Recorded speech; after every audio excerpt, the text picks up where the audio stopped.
Good evening. Primary school pupils as young as 4 are being asked to choose the gender they most identify with before starting school. In a letter from Brighton and Hove City Council that's been sent to parents, they're asking them to support your child to choose the gender they most identify with. Well, the move has been criticised by some parents who say that such young children don't have a sophisticated understanding of gender issues and it could be potentially harmful.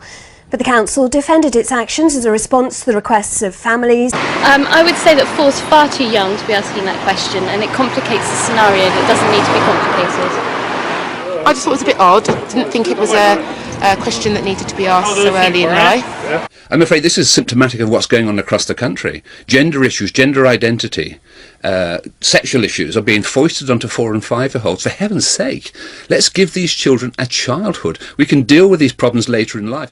Basically, I identify as non-binary, which means that I don't fully identify as 100% male or 100% female.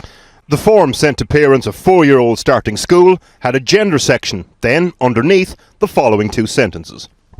We recognise that not all children and young people identify with the gender they were assigned at birth and may identify as a gender other than male or female. Plant the seed into a child at the age of 4 that you can choose your gender if it's different than how you were created. And then you get to the college level where what you see there is the propagandizing of these students to the point where, well, whatever you want it to be.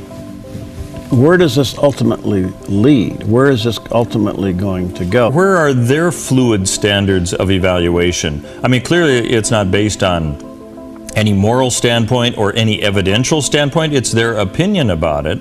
And whereas another says, well, I don't have the right to really say that there are any standards for anything that goes on in life.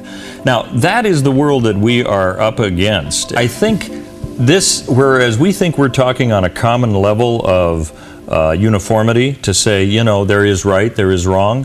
Hold on a second. You can't even assume that anymore, because what is right and wrong?